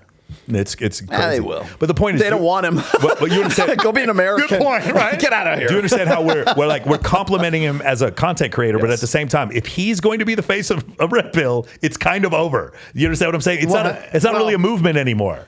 That makes sense. It was Yeah. never a movement to begin with. It's all personal branding. It's, Yeah. it's just one creator. Who's the most popular creator? Who's the loudest voice in the sphere? That's right now. I can see Zerka becoming that. It was Andrew Tate for a while, and it's not anymore. It was Kevin Samuels for a while. It's not anymore. Fresh and Fit are still, to their credit, still a pretty loud voice in the sphere. But I will tell you that and it's not anything that they're doing wrong. It's just that people want they want Andrew Dice Clay. They want something else. They want. How's whatever doing? He is so whatever. Whatever is a 3-ring circus, and it is a sideshow all at once. Like when It's got a different demographic. It's got the college girls. but And I it's will got say the this: he's very. trap girls. I will give Brian credit. He's very experimental. So here's the thing with what let's just say we'll use Myron and Fresh as the control we'll say we're running an experiment. Control group. They're the control group. Myron, what he does is when girls get out of line, he very quickly tells them to stop doing what they're doing. Brian does not do that. Okay, so Myron will do that, and he'll get into a point where he'll start saying things like, "When you lie, they buy." He'll start saying things like, "There's no such thing as an alpha female." Brian does not say those things. Brian, what he does instead, Encourages bullshit. but the thing is, he gives them more and more rope, and to the point where they say crazy things like that girl Allie, that trans woman Allie, who was like, "I could get any guy I want," and she's like 6'4", She's 300. Gorlock the Destroyer. 300, Yeah, maybe more than that. Come on, bro. But the point is, what Brian does that's genius is he gives them rope to hang themselves, and he's actually better at that than me. Right. Like, what we do instead, what you'll notice about our show that's different from Fresh and Fit, is that I know all the girls. So when they cap, we don't say stop the cap. I straight up say, I know your fucking ex-boyfriend. You're telling me you want a sapiosexual. We literally had Savannah Storm on the last episode. Yep. She goes, I want a sapiosexual. I said, Savannah Storm, your last 2 major boyfriends were a male stripper and a VIP host. Stop saying you're a sapiosexual. And she goes, okay, you got me. That's what's different about our show, is that I know these girls. And the other thing is, we have the hottest women. We definitely have the hottest women. The other thing about our show is, on other places, You guys all have 3 different types of women, though. we do, because You we have got the Vegas type UC girls. Berkeley girls, right? Is UC Yes. Berkeley? He College primarily, girls- No, he primarily Santa Barbara. Santa Barbara. But by the way, he's not just limited to that, though. I made the mistake. Primarily, he sources the co-eds from UCSB, but then he'll have Gorlock the Destroyer on there to just throw a monkey wrench. And then into the Fresh whole and Fit thing. has a different. I would demographic. pay You to had a fly her different out to do. You all have Access different Vegas. looks. I want They all look Allie different. right now. Yes. No, they all have different looks. Well, the thing with the thing with Fresh and Fit is that with their look, because they do 3 shows a week with up to 10 girls, it gets to the point where they have to go over the same girls over and over again, and it's hard. It gets harder and harder for them. Oh, yeah. Because we do one every 2 weeks. I know every girl. We don't have to have a lot of girls that'll repeat, and we do have a lot of girls with huge followings who are really who are pretty attractive. One of the things I try to do though is, you'll notice we had Lieutenant Amy. Amy, I forgot what her last name was. She was she was a lieutenant in the Army, right? And we had another girl, Katie Moore, who has a master's degree. I always try to find at least 2 girls that are married. I always try to find some master's degrees, and everyone else can just be OF girls. And so that's what I try to do with my quota. Do you remember what was it, the super chat? They were attacking her, Amy, Yeah. For like, oh, well, you were just in the army because you were just have big tits. And she's like, they wanted to actually, look I'm the first woman to ever make it through fucking jump school. She pushed back. She went to 82nd. She went to jump school in Fort Benning. You should watch the episode. I don't remember exactly what she said. That's where I was at. She was like, I'm the second woman. She's like, I'm the second woman how ever old to is do she? that. Gosh, She's got to be in her. No, she's not quite 40. I don't think she's quite 40. She's probably late 30s though. Yeah, but she went. She was a staff sergeant and got promoted to lieutenant. She was second lieutenant, got out as second lieutenant. A butter bar? Yeah. So that's what she did. Anyway, the point is, no matter what they asked for, we brought Miss Nevada, not sort of Miss Nevada, not a Miss Nevada candidate. Fucking Tiana Jacqueline was on the show, and they called her a ran-through whore. That's the point. Like, no matter that's the thing. Who did it? The other girls? That's why. No. That's why I gave up on trying to the chat. Like, oh, you need normal girls. So, well, like who? So I had a girl on here that made top 1% income. Yeah. And they're like, oh, we get all these floozies. I'm like, floozy. The girl works for an investment management firm. Again, she does 1% income. Yeah, but look at her. Look at her, Davert. There's no right answer. Like at some point, you can't win. Ready? Here's two things. Ready? Kobayashi Maru. This thing here is called hold women accountable. This thing here is like feel good about holding women accountable. 304. You're a dumb hoe, and then like you just feel good. Just you're twinkling your fucking butthole because you're so excited to call women 304s. This is make money and have sex with the most beautiful women on the entire planet while having the physique you always wanted. I'm only interested in this. I don't give a fuck about this. And the problem is, while this thing I don't give a fuck about, you can get 1 million subs on YouTube only focusing on this. And that's the problem. When you do this stuff, it's good. Like, again, the thing, Myron and Fresh are becoming multi-deca-millionaires from doing this. So I don't blame them at all. These guys are taking action and they're killing the game by doing this. But what the problem is some of our audiences, all of our audiences, Pearl's audience, whatever podcast audience, No Fugazi, whoever, part of our audiences are getting into this point where every girl is a whore and there's no excuse, and every one of them comes on the show as a whore and they're all terrible. And my question is, did you go to the gym today? What did you do to build your business today? Are you making revenue? Yeah, did you increase your revenue? And by the way, did you make an excuse for why you didn't fucking wake up today? Do you make an excuse for why you don't why you don't read anymore? Is that the reason why? That is smoking weed all day long, drinking all day, smoking weed all day. That is not limited to just like the ghetto ass shows, right? It's not just limited to like you're a whore.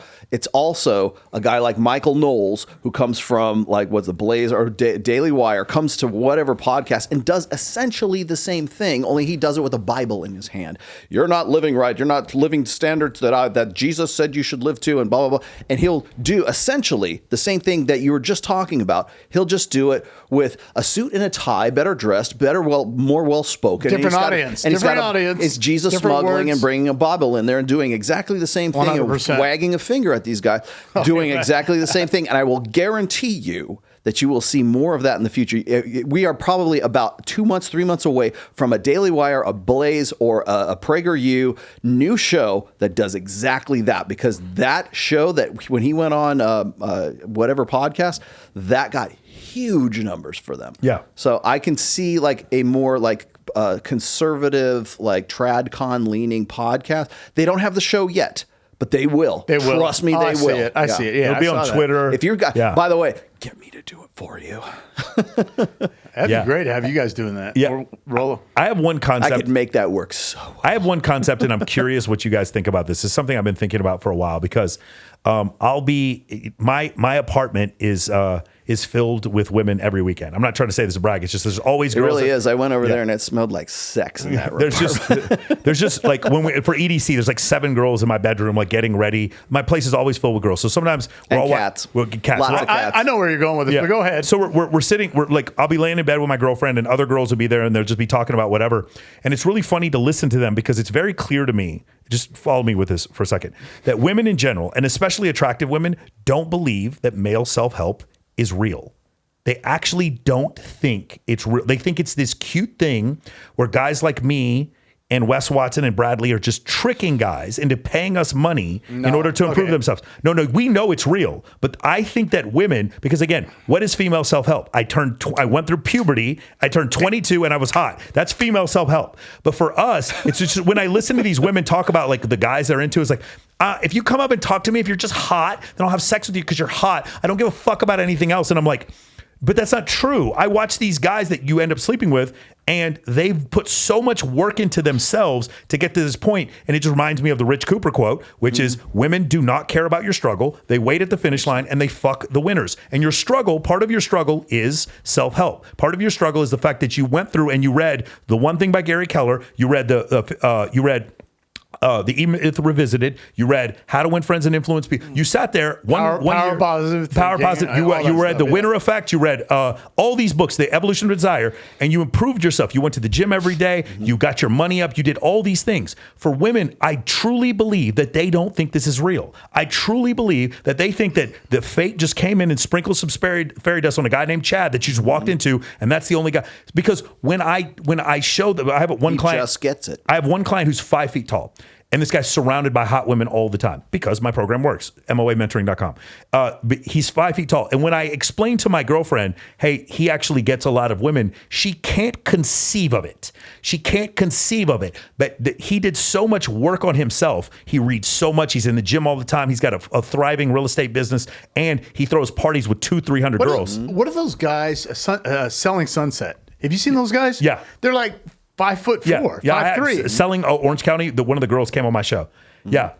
You see the women he gets, right? Again, when women have sex with those guys, it's like an exception, but they legitimately don't understand. They see that the guy has money, but they don't understand the work that went into getting the money. Yeah. There's what I'm saying. This doesn't just fall into your lap. But it's fate, man. It's magic. It's woo-woo magical thinking is what it boils down to. Because exactly what you're talking about. In my first book, I have a section there called Just Get It, right? Yeah. Just Get It means like guys would challenge me on this. They used to, not anymore.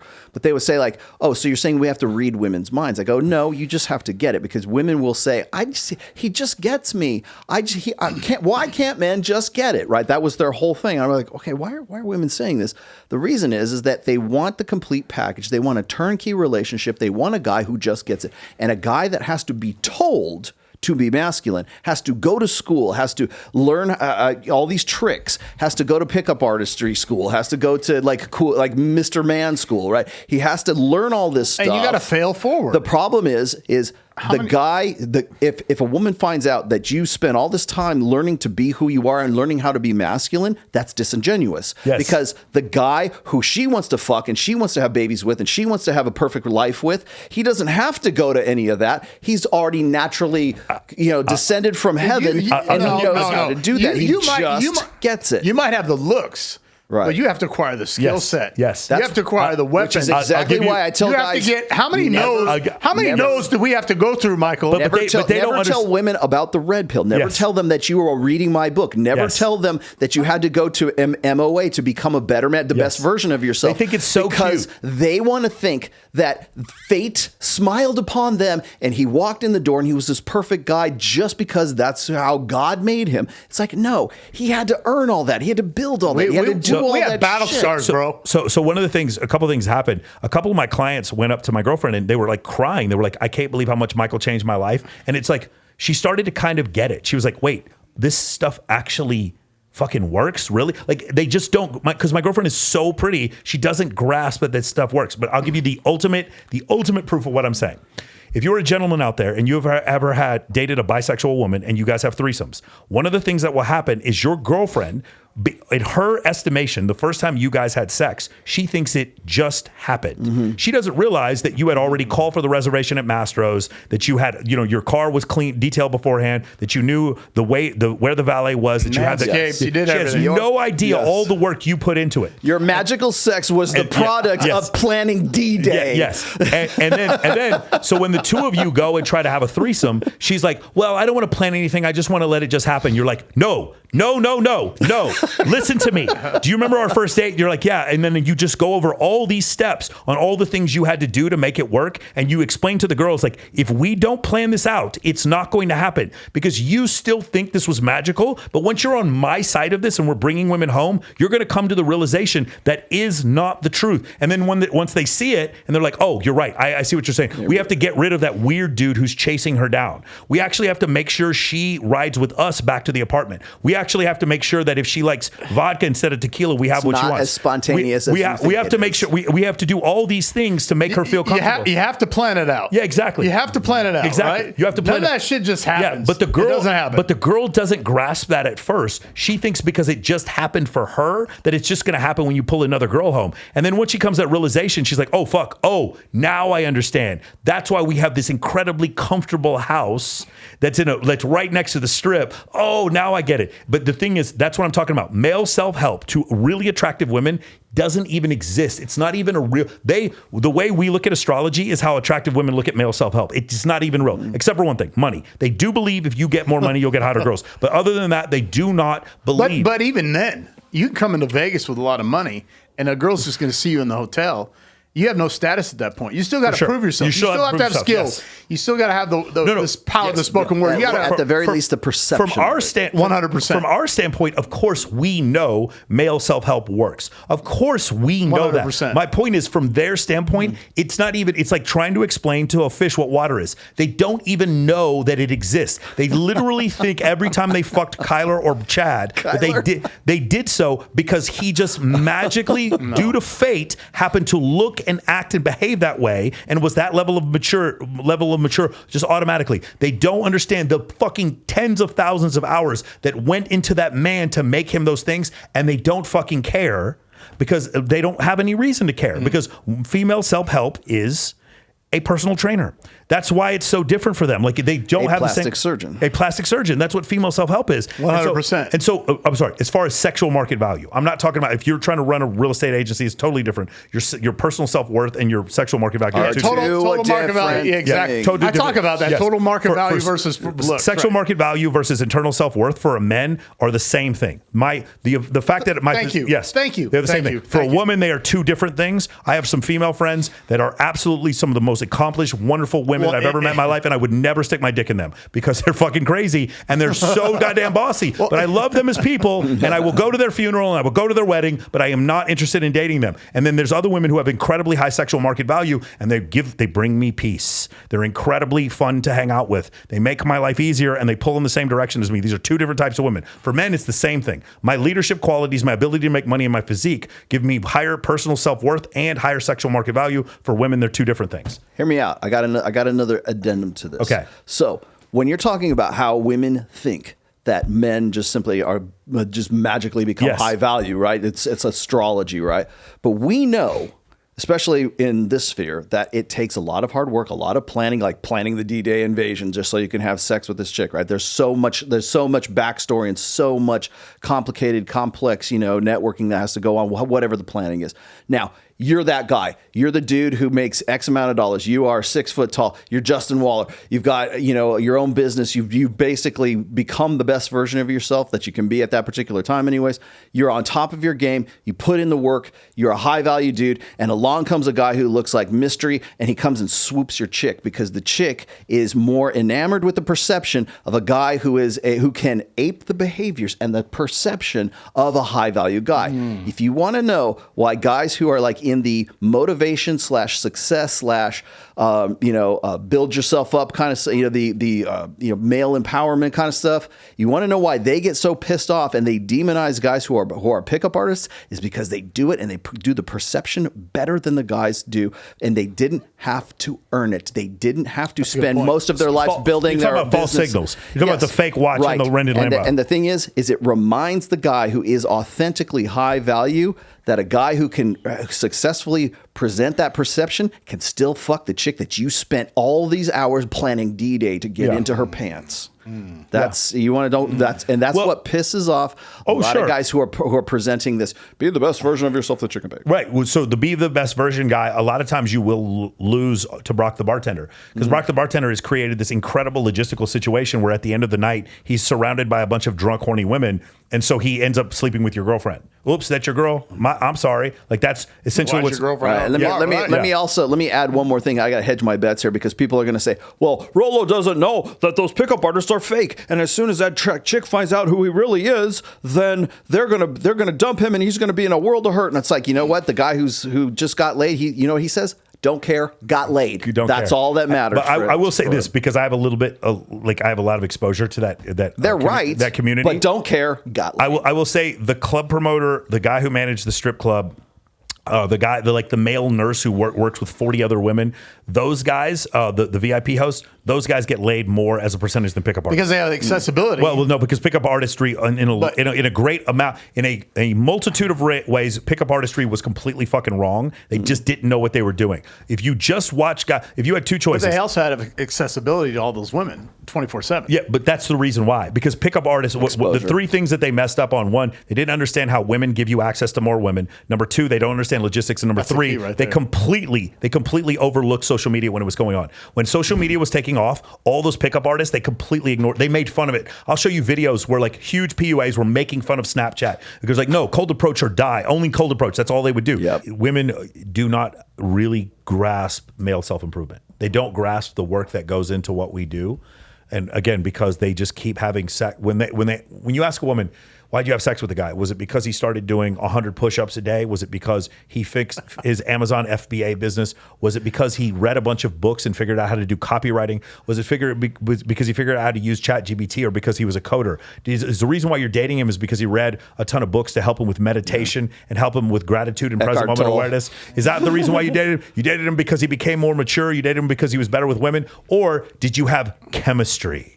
Vibing, man. Did you vibe with him? Was our energy? No, the energy. Was it energy? The word of the month is energy. Yeah, for sure. That's all I hear. Hey, I was going to say, just real quick, it's because you were saying pickup artists and what was it, RSD and Mystery Method. Yeah. But if you go and you read the Game by Neil Strauss, the first one, in the very first chapters, he's talking about how Mystery is suicidal because he got broken up with by Katya, I think is the name of the girl. On there, right? Yeah. And so you're looking at a guy who, at the time, anyways, was the master pickup artist. He could get any chick he wanted to. It was what Ross Jeffries used to call children with dynamite, right? I have a chapter in my book about that. Sure. And it's giving these guys the keys to the car. Here's a Lamborghini. Go take the Lamborghini and drive. You can drive it as fast as you possibly can. It doesn't mean you can drive that car, but you have the keys to the car. You have the keys to the castle. You've got the cheat codes to get women. The problem with the guys who were the old school pickup artists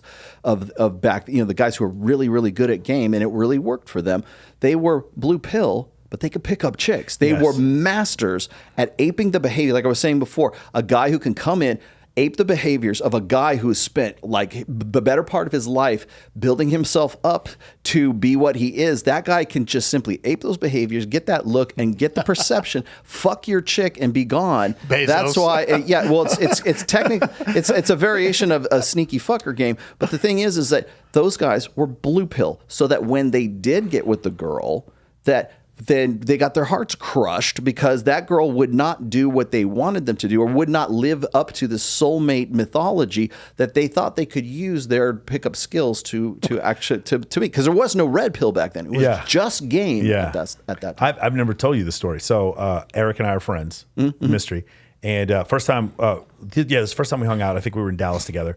And I wanted to listen to everything he was doing. I wish he'd come to Vegas. We've been texting back and forth. And I remember he goes to I took him to this one club because it's my job to get the guys into all the nightclubs. When we were in Atlanta, when we were in Los Angeles, when we were in Dallas, also when we were in Scottsdale. So we, I took him in there and I introduced him. I can't remember if I introduced him to the girl or whatever happened. He starts talking to the girl and I'm hiding behind the table listening to him, and he's almost crying to the girl.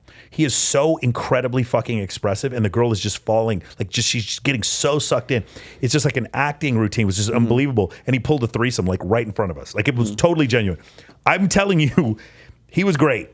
And the rest of them are fucking garbage. I'm telling you guys, 99% of the guys that pick up are terrible with women. I'm telling you, after him, there's a couple guys that are good. Adam Lyon's definitely good with women. There's a lot of guys who were they were greatest pickup artists in the world, and they were terrible. If you put them in a room, if you put them in the Playboy Mansion, they would shit themselves. They just didn't know what they were doing. That's interesting. Yeah, and it was just one of these things that I watched, and I was like, okay, these guys are good, and these guys are not. And I would watch, and I cannot tell you how many hundreds of millions of dollars have been spent with guys paying pickup coaches that weren't good with women. It would happen all the time. And part of the reason why is because they would make these videos, and in the videos, they blank out the girls' faces, and they would pick up a girl, you didn't know how hot she was, and then they would walk out of the venue together, and it was a pull. and you were to believe that he had sex with the girl. And often that isn't what happened. Very often that isn't what happened. And this whole thing was just propagated on these guys that were not good with women. Well, they didn't have the substance either. Of they course, didn't have the training. They also didn't have the technology to follow my up point on is that, the further you got away from mystery, the worse they got. Yeah. That's essentially what I'm talking about. The further you got away from mystery, the worse they got. And one of the, like, I will tell you, this can sound arrogant, I think there might be a couple other guys, but I'm probably his best student of all time.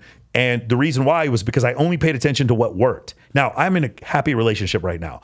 I've been with way too many women. And the reason why was because of Eric. Like, Eric taught me some stuff, and then I started hanging out with these fucking club promoters in 2007 in Atlanta, and we only did what worked. How do we get 100 girls to come to the club with us? How do we emote? How do we get these girls to like go down this path? It was just, we only did what worked, and we did this over and over again.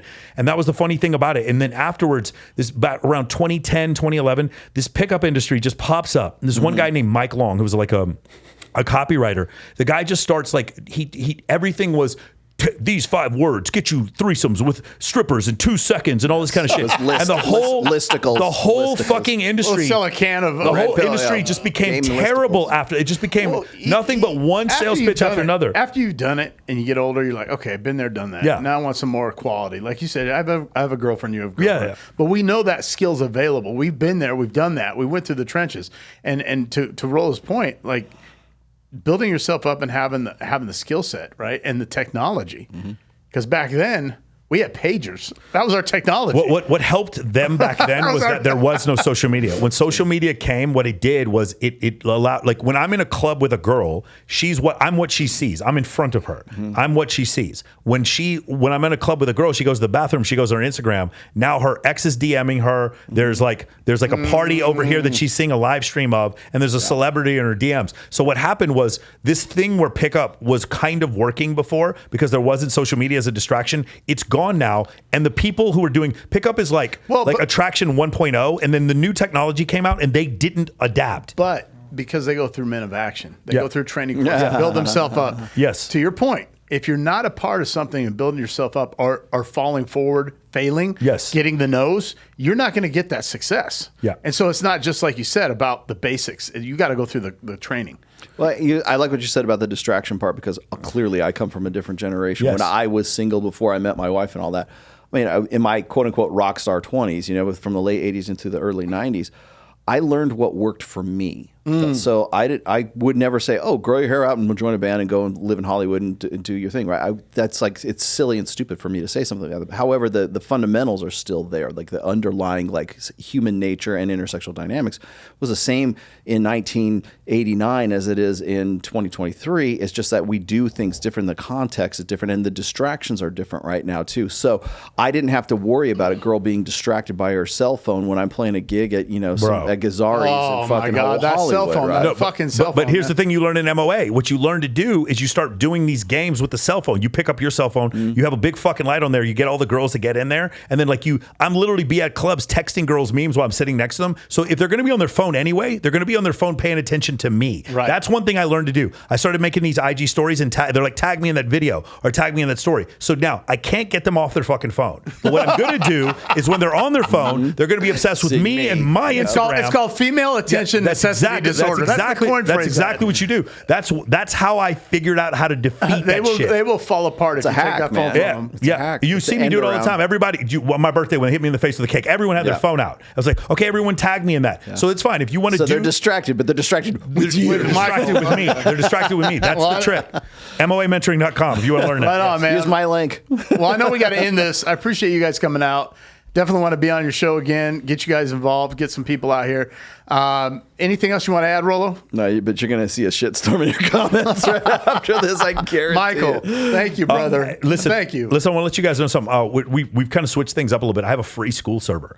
If you guys want to hit me up on Instagram, I'll send you to the free school server. It's got 1,000 guys in there right now, and every single show we're on, so when this comes out, we're going to put it on the school server. Every single event we throw, so that's Babes in Toyland, the bikini competition that comes on June 30th, Swimsuit USA, a Paradise Challenge, the Wet Republic one. Anytime I do anything with Teatro, Maxim, or Playboy, all those are on there. Also, all 30 perfect Instagrams that we use as examples to fix your Instagrams all in there. Also, the 30 book list, including his 5 books, are on there as well. If you guys are interested in that, we give it away completely free. And we have a free course that will take you over a week to get through. We have a free course, which is the first 4 steps of MOA. Hit me up on Instagram, and I'll give you access to the free school. Make sure you guys follow both of their YouTubes, Instagrams. Also, we have a guest in the room. I want to shout out to Miguel Dollar Cost Crypto. He's our guy. He's a good dude. Make sure you go to his YouTube and IG. I feel richer. I'm richer now. He's just in the room. I'm richer. Please subscribe to the Access Vegas. Access Vegas channel. Access Vegas. We're trying to get it. I need to get it up over 1,000 so I can actually do I saw something. the channel. IG thing and tag me in it. I'll just Access Vegas, guys. Make sure you go to that. Make sure you subscribe to this channel. Share this video. Like this video. Hit the bell for notifications. Thank you for coming, and we'll see you soon. Stay strong. Right on, man.